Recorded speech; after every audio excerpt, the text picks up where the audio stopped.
What is the difference between wealth and riches? We're going to dive into that today, and really for more videos to come.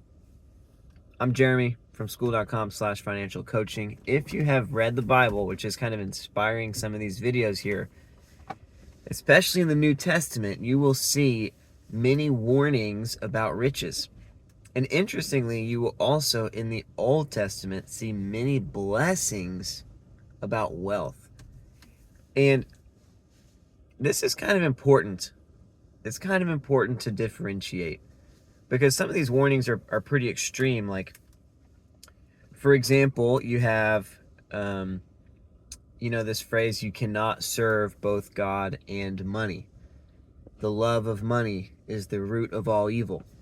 You have a verse that talks about how the deceitfulness of riches in the parable of the sower is the primary thing that can choke out even someone's genuine and growing faith and spiritual life.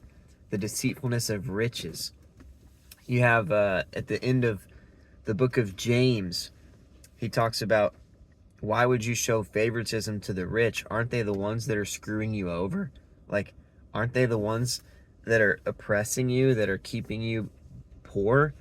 Like there's this negative connotation towards this kind of crony-ish, the club of the rich. And there's a proverb that says, like, basically the person who loves money is never satisfied with their income. They're never satisfied with their net worth. Like, they always just want more dollars. One of the Timothy's talks about, like, well, there's this verse, godliness with contentment is great gain. And so this, hey, be contentment with what you have in terms of your lifestyle, your monetary value, like contentment. And the opposite of contentment is like riches, is luxury, is more, and something more that I could consume, right? And it's deceitful. And there's this other verse, I'm trying to remember exactly kind of how it goes, but basically it says, like, don't desire to be rich, because many who have gone through many, like, have essentially, like, destroyed their soul in the process. Like, this instruction, like, don't desire to be rich. Deceitfulness of riches. Don't serve money. Like, it's the rich that are oppressing you. Be content. There's some real warnings about riches. And simultaneously, there are blessings about wealth. And I don't have time to get into all of them, and maybe I will in future videos. But, like, it's described as a good thing to give an inheritance to your children, to give an inheritance to your children's children. Many times there are blessings of God. Deuteronomy 28 is a big one, obviously, but even covenants, promises to Abraham and to Jacob, who then he named Israel, and then he turned it into a nation, and then he grafted in new covenant believers into these covenants, this promise, right, that includes often, like, descendants and land and cattle and like provision from God. And there's plenty of verses about the importance of working with your hands, and it's God who gives one the ability to create wealth. That's a verse. That's a verse. Like, the ability to create wealth is from God, and he's called us to work, right? He's called us to create, to provide, not only to provide for your own life, but to provide for lives and generations to come. He's called us to be generous, right? To be a lender and not a borrower. If you're lending out money, that means you already have more than enough for yourself. You're still providing for yourself. You're still giving an inheritance to your children's children. And then you're also giving money away. And then you're also lending money. You're also, like, sowing. And this is different. And that's a lot of things in the Bible, honestly. There's, like, these two sides of the coin, and sometimes paradox, dichotomies, these tensions, these seemingly even contradictory type of statements, and I want to dive into it. The difference between riches and wealth, because basically wealth is good and riches are bad. I mean, basically, if you want to be like just super broad stroke, what does the Bible say? Like, and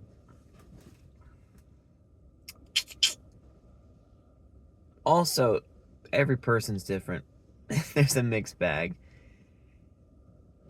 And I say that just to, like, if we were to compare, like, both the riches and wealth are probably high net worth lifestyle experiences.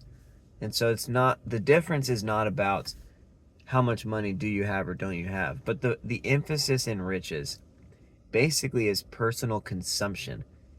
And it's money for money's sake. It's how can I get more money? The emphasis on wealth is how can I serve more people? How can I bless more people? How can I create more value? Do you see the difference there? Can you comprehend the difference there? It's like, let's say we were in school and you wanted to get good grades and I wanted to get good grades. And let's say for you, like, the better the grade, like the better you were, and life is going to be so good. If I can just get a 4.0, like, that's just what I need, and you're craving after it, you want it.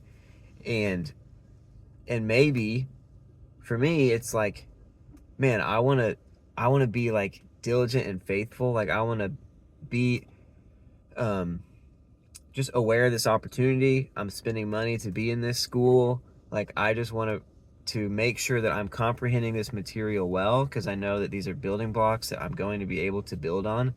And this good grade for me is it's just a representation, a confirmation for me internally that I am understanding this material, which means I can then use this material for good. Do you see how one is so personal, coming from a place of insecurity, coming from a place of my hope is in this and my worth is in this and I just need to achieve this and then something will be better? That's riches. And the other is, man, I want to learn this material. I do want good grades, but not, the power's not in the good grades. My life isn't different or better with good grades, but I want to be integrous, faithful, intentional, to make sure that I'm learning what I think I'm learning. And as a result, I'm going to get good grades. And that's like wealth.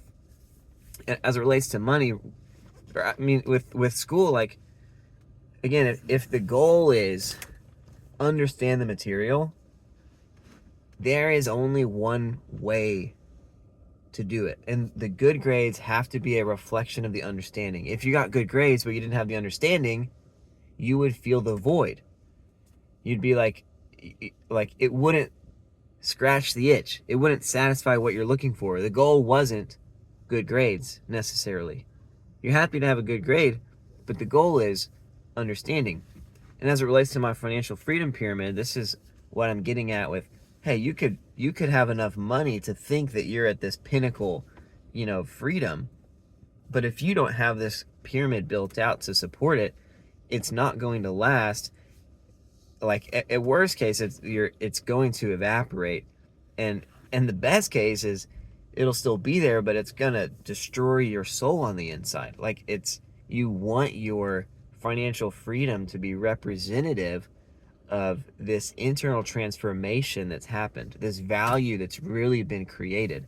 It's a wealth mindset, not just a how do I get money mindset. Sorry, let's keep wealth over here. Let's keep money over here.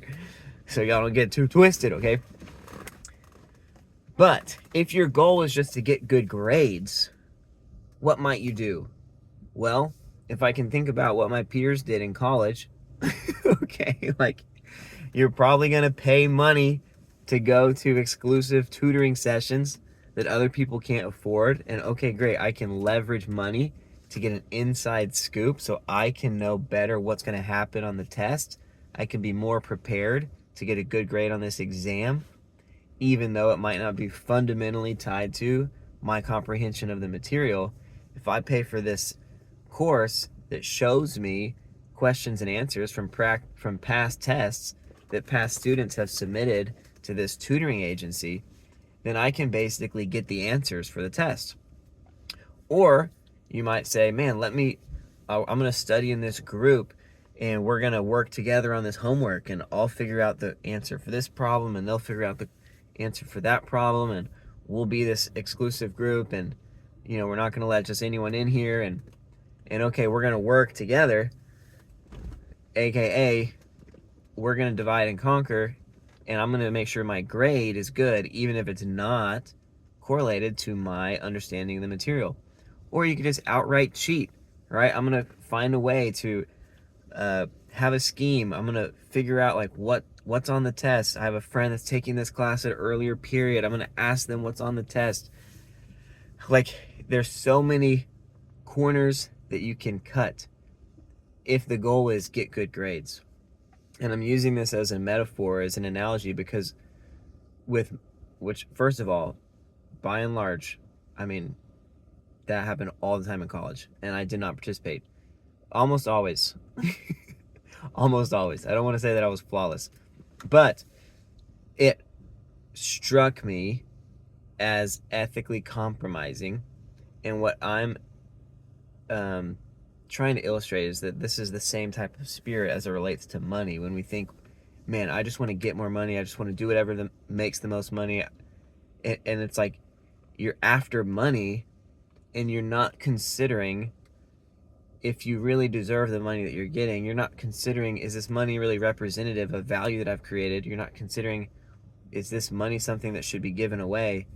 It's all just, what can I get? What can I have? And then my life will be better if I can just get more money. And this mindset is really strongly spoken against and warned against, particularly because also in the New Testament, people thought the more money you had, the more God loved you. So then it's not only just my life on earth's going to be better, it's also, man, I'm going to have a shoe in heaven. Like, I just got to get more money, and then like I'm going to be set. And as it relates to how people pursue riches, I mean, often it is ethically compromising. Often people will do a job for a company they don't believe in, right? For something they think is a little bit shady, but it pays well. Often people, man, let me just try to win the lottery. Let me just try to gamble. Let me go to Vegas. Let me play some crazy stock play that maybe will just make me a lot of money really quick. Let me cheat. Like, let me create a company that walks the line of legal or illegal, but gives us an advantage and we're not going to get caught. Let me create a company that hires people for minimum wage and then fires them right before they get qualified for a higher wage, and we're just going to churn through oppressing the people that are most desperate for income, right? Let me just try to hit it big as an athlete or a musician or a artist, not because I'm passionate about athletics or music or art, but because I'm just going to try to get money. Let me try to deal drugs or like do some type of actually legit illegal thing, maybe some type of prostitution type circle. Like there's so many ways to get money that are obviously compromising for the soul. And on the other side of getting money, even if you did it in a perfectly ethical way, you're like, I'm just going to work a job. I'm just going to be a mechanical engineer at some random company that does city planning. Like, it has to be done. This is what it pays. But if your mindset is, I will always serve money, I will always do whatever makes the most financial sense, and that's going to be the way that I make my decisions in life, is whatever makes the most money. That's an easy way to describe serving money. If money was a person, and money was always happy with every choice you made, and always validating for you, that's a warning sign, biblically, okay? It's a warning sign. And so if you do it in a really normal way, just super ethical, yada yada, and I'm gonna max my 401k match, and I'm gonna do this, and this is gonna go here, and this is that. Often the fruit of riches is one, personal consumption. Like, it's personal consumption, it's personal security. Like, how do I make sure my life is set up? And it is often void of emotional life. Often people, even in very normal, healthy careers, if you're after riches, you're just like, you're more jaded than you were 15 years ago. You're less excited for life than you were 15 years ago. Like, you're just doing the 9 to 5. You're just clocking in, clocking out. You're just getting your paycheck, and you're losing your soul slowly, slowly in the process, right? Those thorns that are just choking out the life of like who you are and what you want to be and what you want to do get cast to the wayside because you're just letting money tell you what to do. Because there's some type of false hope in money. And it's all about money. It's all about numbers on the screen. It's not intrinsically tied to your financial acumen, your creation of value. And so as it relates to grades, it's like, it's all about the grade, and even if you have to cheat to get there, you'll get there, versus my goal is to comprehend the material. Now, on this side, on the wealth side, on the comprehension of material side, we're not all dealt the same hand. Some people are really freakishly genius, you know? And it's like, well, they're going to have good grades, and they're going to understand the material really well, and they're not going to have to try that hard for it. And as it relates to wealth, that could be like a generational wealth type person, like that was just raised in an amazing family and taught how money works from 4 years old. And it can be frustrating to see that and be like, man, it was so easy for them. But it's more frustrating when you're looking from this vantage point of, I think grades have hope. I think grades add worth to my life. I think grades have something to offer me. I could be so much better and live so much better if I had better grades. That perspective is the perspective that gets so angry at the person who really understands material supernaturally well. It's usually not the person that also wants to understand material super well, but just doesn't have as high of an IQ or whatever, doesn't have as great of a peer group or whatever, and had to work their way up. They're usually not pissed off at the geniuses. They're normally like, man, I hope I can hire a genius one day. You know, like, be great for them to work for me. There might be some frustration, some like, dang, you know, like, but it's not, there's not a disrespect or a shaming of someone who understands material very well just because they understand it well. Although there might be a little bit of grass is greener, like, man, I wish that I had that, right? But not like you're bad because you have that, and I hate you because you have that. And as it relates to money, if you are in the riches mindset, which most people are, they think about riches, they see someone with high wealth and they shame them, they judge them, they assume that they're so bad. And it's because their view, like, for them, what you have achieved in wealth is their source of value and validation and hope and strength and life and lifestyle and vision, and they know that they'll do whatever it takes to get there, even at the compromise of their soul, their livelihood, their generosity, their ethical lines. And so if you have this much money and they just see the money, they just see the grades, right? They don't see the comprehension of the material. They don't see the value you created. They're looking from their lens at your outcome, and they're missing the depth behind that outcome, because from this lens, there's no depth. From this lens, all I want is a 4.0. I don't care what it takes. Are you tracking with this? Am I talking too fast? Is this analogy too weird? Let me know, because I want to hash this out more in future videos. Also, wealth, if you had a goal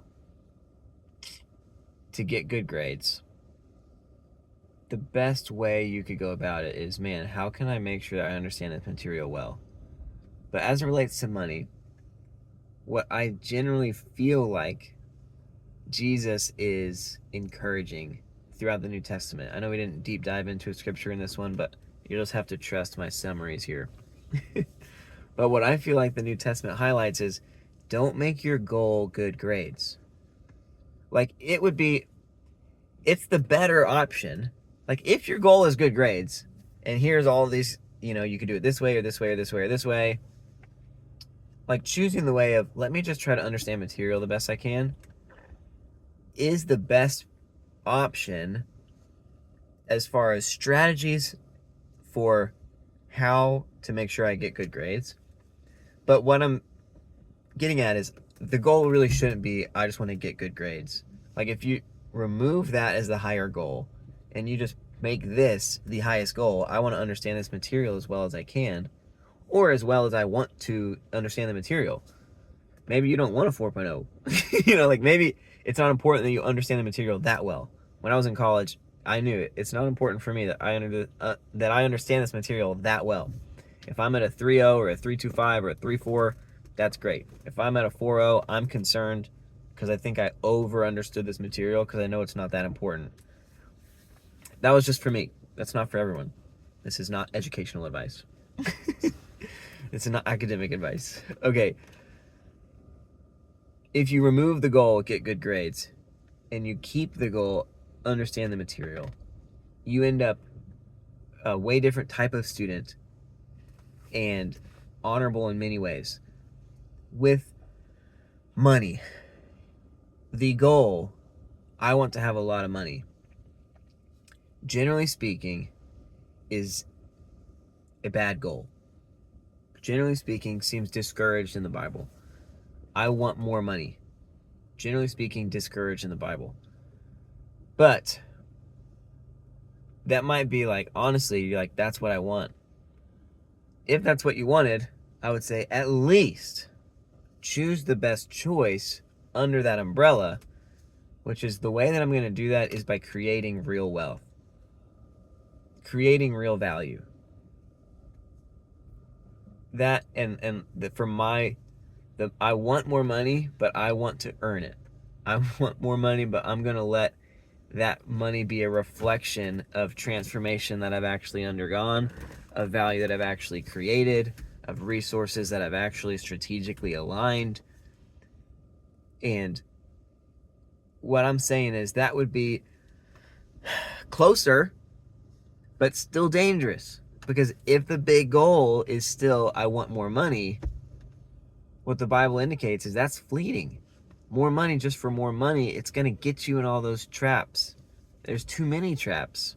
There's so many. And you could start off thinking, I'm going to do this the creating wealth way, but you might not end there if the big goal was always still, I just want more money.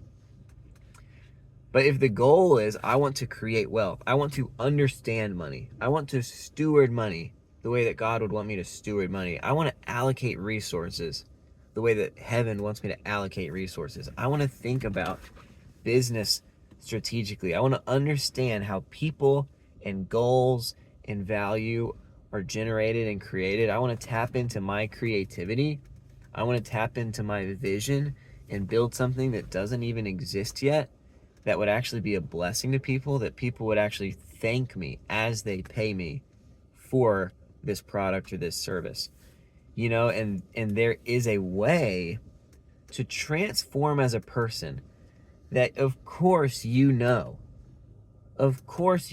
under this, if I succeed, if I can create something that's uniquely valuable, that's never been made before, if I can offer something that someone else would appreciate, if I can do something for someone that someone else wants done enough and has a dollar sign assigned to how much they want that thing done, then I will generate revenue.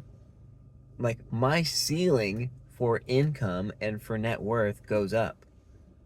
But if your focus becomes the net worth, if your focus becomes the income, you're on eggshells, you're on thin ice, you're in the danger zone. You're in the place where the New Testament is saying danger, danger, danger.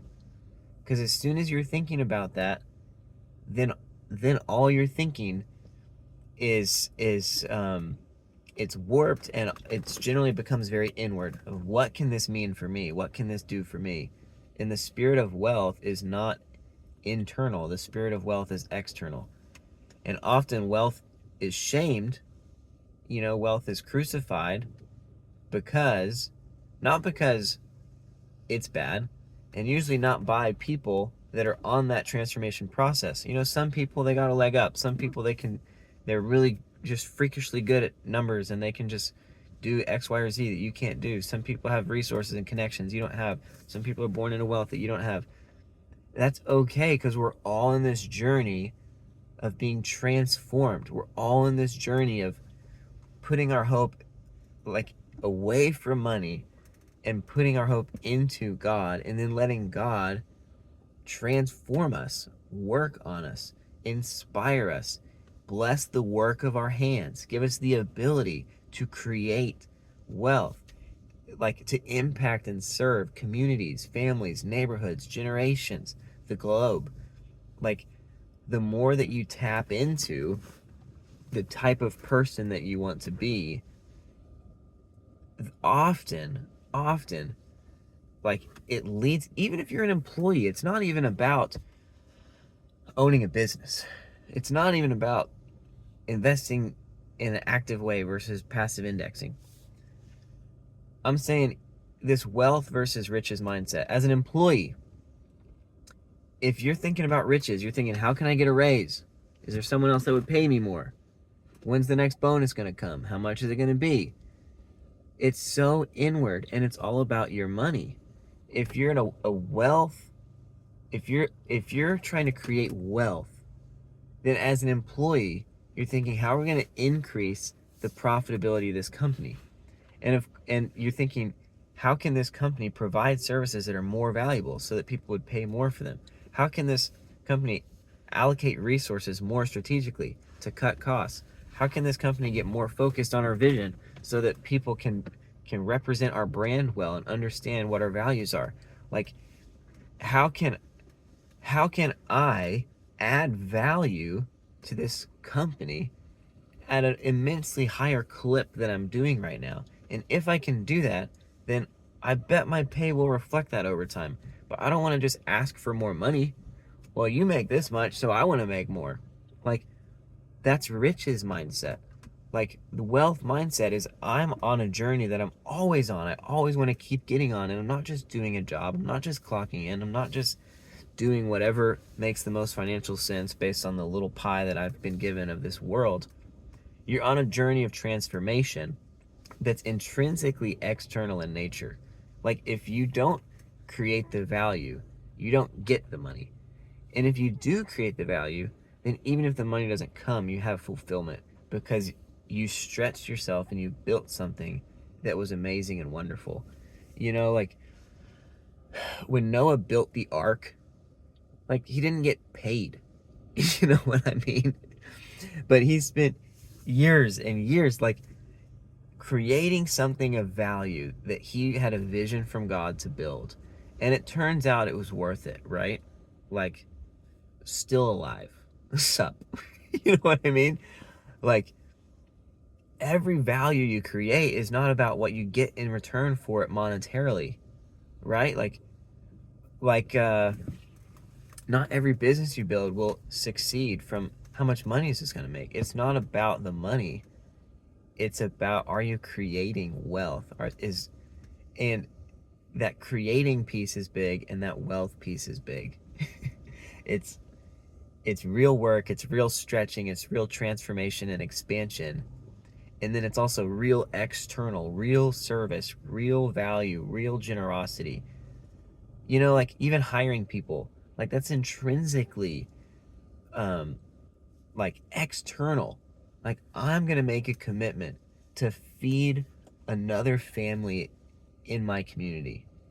That's incredibly servant oriented, if they're being paid well, compensated fairly for the value that they're creating, and if they're on a journey to create more value, right? This expansive mindset, this wealth mindset. And I'm not saying everyone can be rich.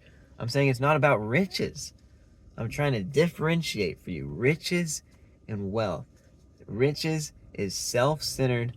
It puts hope in money, and it's all about the dollar signs. It's all about the money. It doesn't have substance behind it, or it does, but either way, the focus is always the dollars on the screen, and the fruit is always a drier and drier soul, and a like kind of a colder and colder heart, like just whereas and just self-centered, whereas as wealth is not about the money, it's about it, like how do we create more value. It's a real creation, a real value, and it's really external in nature. And there are probably 1,001 videos that say this on YouTube, so this probably isn't revolutionary, but I'm trying to give this biblical angle to help you see that this is like fundamentally my understanding of what the Bible communicates. This isn't like this is what I thought, and let me find verses that say this. If this was me, I wouldn't put all the warnings on riches. Like if this was just Jeremy's opinion, which of course this is my opinion, it's my interpretation of the Bible, but if I was writing the Bible, I'd be like, look, money is such a valuable resource. Like, you should get as much of it as you possibly can by any means necessary, because do you understand how much good you can do with that money? Like, and the good at the end of the day, the ends can justify the means, right? Like if you're accumulating with the right heart, keep on building your bigger barns, keep on storing up for yourself, keep on making sure that you have as much as you could possibly want. And once you die, of course, it's all going to be given away anyways. And so you might as well be the one to die with $1 trillion gazillion dollars. And it doesn't matter how many people you oppress in the meantime of getting that $1 trillion, because once you die, guess what? All that money gets liberated, and people are going to be blessed by it. And even if it's just through your family lines, they're still going to spend it on stuff, and like it's still going to be better. So just like life is better with more money than less money. You have more options are good. Do good things with it. Obviously, I didn't write the Bible because that's not what it says. But that's what our world says, because our world is so like puts hope in money. Our world puts hope in money. And money without transformation, financial freedom, quote unquote, based on a dollar number, without the levels 1 through 5 that we talk about, the transformation work, the real wealth creation, the real value creation, the freedom from, the shift looking out instead of looking in. It's not freedom. Riches, like the ends don't justify the means. The ends aren't good.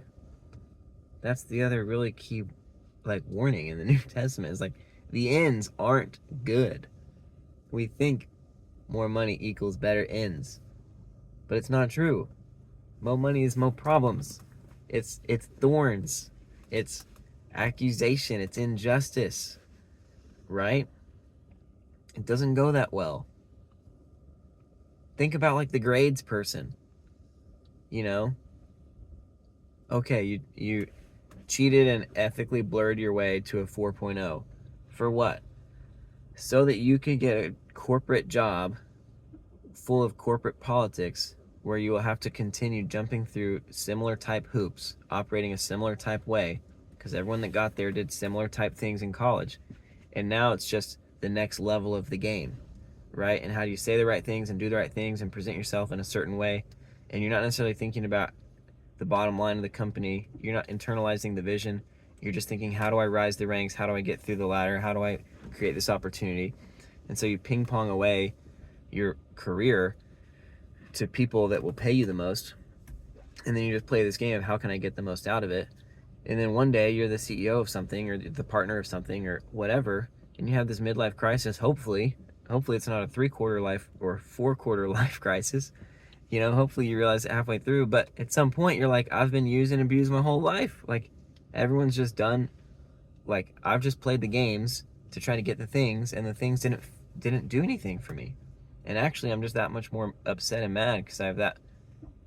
Like, every resource that I've like gained for myself, I've also taken from someone else in certain ways, and there's like shame and there's lost opportunity, and then, like, to whom much is given, much is expected. And I'm supposed to be this well of generosity, but I'm not, because I've spent my whole life focused on how can I get more. And that becomes more egregious the more that you get. It becomes less forgivable the more that you have, for you to not be the type of person that someone would expect you to be. But when you're just riches and you're not wealth, that's how you end up operating. And often we glorify riches and we demonize wealth. We're like, well, since you can't actually create real value in this world, you might as well just win the lottery. You might as well just try to be a famous musician. You're like, oh man, that guy made it. And we glorify riches, and then someone builds a company that's worth $1 billion, and we're like, man, I can't believe him. He's so evil. Like, it's so weird and twisted. Don't lose your soul for money, guys. But yes, create wealth. And yes, you'll probably end up with more money if you create wealth. But no, you won't be mastered by it. You won't be serving it. Because to create wealth, you had to let go of money. You had to let go of serving money way before you actually generated serious wealth. Like, the choice of wealth creation intrinsically is letting go of, I'm just going to get as much money as possible. The choice of comprehending the material in school as much as possible is the same choice as, I can't go to these group study things where they just pass out the answers, because I can't know this material, learn this material as well as I want to. If they just tell me the answer, it will short circuit my ability to learn if I already know the end before I get there myself. And I feel like for a lot of believers, they feel scared to generate wealth because they think somehow they're going to accidentally love money and serve money. But what I'm basically saying is, usually the choice to avoid wealth creation is the same choice to love and serve money. You, as a result, become dependent on money. You think about money much more. You're much more selfish as you process money. You put much more hope in, man, what could more money do for me? And that's part of why you're mad at people that have created wealth, because you just see the money that they have. And if it makes you angry that someone has a lot of money, it's because you have a lot of hope in what money can do for you. And that is not, generally speaking, like what led someone to a true wealth creation process. It could, but one of the ways you can cheat your way to more money is by creating an oppressive business. And so that is like the one example where, like, there is some discernment needed of, like, is this real value creation? Is this real wealth creation? Or is this predatory business practices? Like, you found the answers to the test, you found the cheat code, you created a monopoly and you're the only one that can sell gasoline, and so you'll just sell it for way cheaper and you'll bankrupt everyone else, and then you can make as much as you want. Or you bought this medical company and it's the only medical company that has the patent for this life-threatening disease, and so you just raise the price by 1,000%. And, like, there are cheating ways to go after riches that still could look like wealth creation because they're within the context of business. But I'm saying real wealth creation is not a riches-driven decision. Almost always. I mean, by definition, it's not. But sometimes it can be blurry to know. Sometimes, because you don't know every company inside and out. But if you're on this process of, I want to create value, I want to be transformed, it doesn't make you mad for someone else to be further along in that process. It inspires you. It makes you want to learn from them. And then if you start learning from people and you realize some people that you thought you wanted to learn from, you end up realizing, like, oh man, they actually did this in a way that I don't feel comfortable with. Oh man, I think they might actually be on a riches journey and not a wealth journey. And you'll learn that some people you thought were in that wealth side that aren't. But what I'm saying is, if you reject the wealth creation process altogether because you think you're insulating yourself, you think you're saving yourself from the love of money, you're probably dooming yourself. It's really like there's two ways to interact with money. One of them is blessed by God, and one of them is condemned.